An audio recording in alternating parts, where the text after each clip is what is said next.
Here in the Solomon Islands, we have around 992 islands with more than 8,000 villages. It's really diverse in terms of their culture, their language, the way how people live. We have lots of tropical cyclones, but there is also frequency of earthquakes and tsunamis.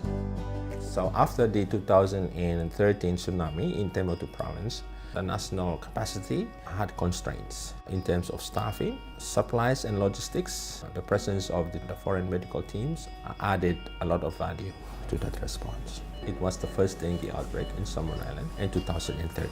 The outpatient attendance at the time at this hospital rose about 3 times. Yes, the outbreak, we did have some gaps in knowledge about dengue and its management, gaps in the amount of staff that we could put together to deal with the response. That's when we requested the OSMAT and the New Zealand MAT to come and assist us in the dengue outbreak. Working alongside the OSMAT team, it made me want to continue to fulfill my dream to become an emergency physician.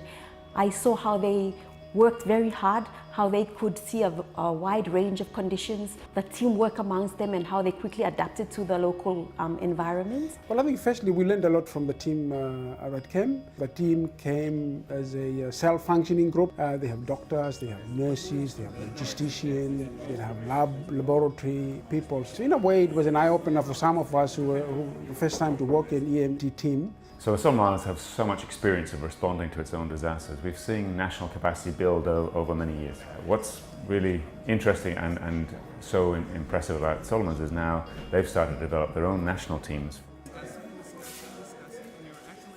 So this workshop is one of 4 we're running across the Pacific to develop national teams for island nation states that are amongst the most at risk in the world. This workshop has been very valuable to start the process of developing a national emergency medical team. The benefit of doing the type of workshops where you're bringing everyone across the Solomons together in the emergency disaster place is around planning and preparation. So having doctors from the provincial level like Dr. Henry, part of the workshop was invaluable.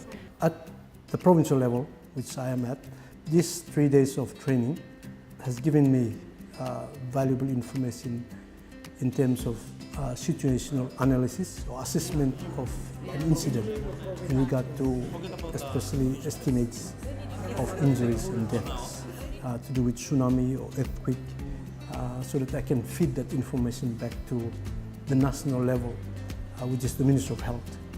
And as well as if we are overwhelmed, then we can always request the international partners to assist us.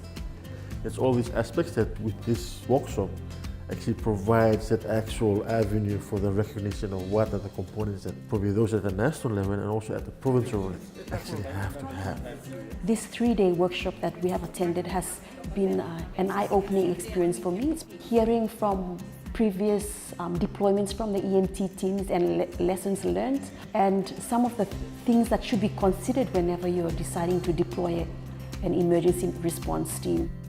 But I think the workshop in a way condenses everything together in an orderly fashion. There is a systematic way of handling disaster, and I think that's what the EMT course that we have just had impressed me on that, and I think it has given us better tools. So I think we are going to be even more better, even more efficient in the next response. The WHO EMT workshop has provided that opportunity for us to practical and hands-on experience, especially in the emergency management.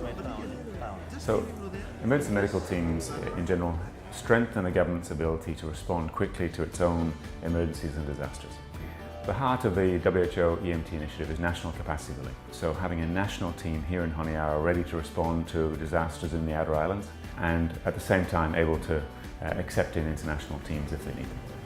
Our region is vulnerable to disasters and climate change, and that's a fact. So our small island countries will be subjected to this vulnerability and it will get worse. So it's important for small island countries to establish systems to coordinate, prepare and respond and recover from disasters. And EMT for us is a very, very important and practical initiative. And I would advise smaller countries to take on board the EMT initiative. So I'm really looking forward to coming back to the Solomon Islands soon and working with this new national team, Solmat, as they develop their capacities and get ready for the next cyclone season. For the Solomons, the EMT initiative is a dream that is coming true over many years. And now we are arriving at the EMT. It's great. It's a great moment.